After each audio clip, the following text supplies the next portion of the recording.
Today we're going to be taking a look at LEGO set 75354. This is the Coruscant Guard Gunship. It comes with 1,083 pieces and is recommended for ages 9 and up.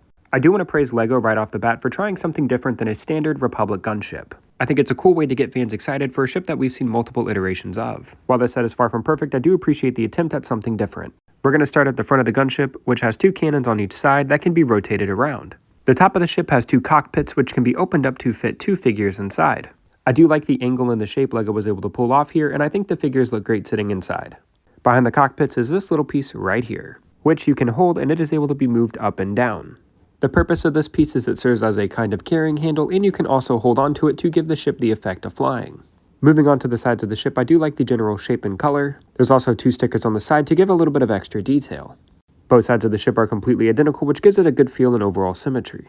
The sides of the ship are able to be opened up to give a better look at the interior, which to me does seem a little plain, and with this being the smallest gunship LEGO's ever made, it's really hard for me to get my adult-sized hands inside. However, it's not impossible, and I do think the figures once placed inside look pretty good. The benefit of having the interior so plain and spacious is that there is plenty of room for figures to stand.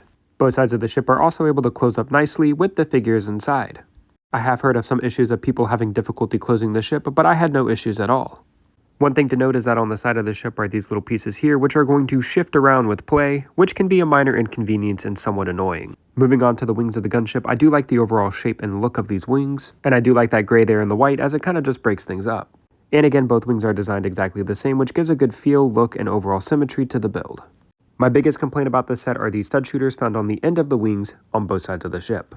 I do understand this is a 9+ set and there had to be some kind of play feature. I just wish these stud shooters could be located under the ship and we could have that classic bubble turret look. Now we're going to be making our way towards the back of the ship, which has 2 crates found on both sides of the ship, which you can use to store the weapons that came in the set.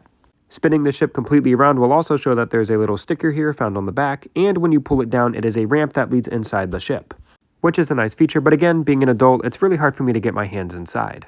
Also on the back is a smaller turret which can also be moved around.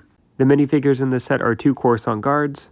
These are the exact same minifigure. Their helmets can be removed to show the faces underneath, and turning them around we can get a good look at their back prints.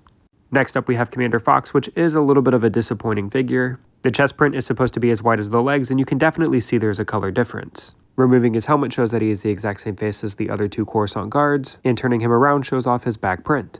The next figure is Padme, which I do think would have benefited from dual molding or printing on the legs. Turning the figure around gives a good look at her back print, and she comes with a second expression. Last and probably my favorite figure in this set is Chancellor Palpatine.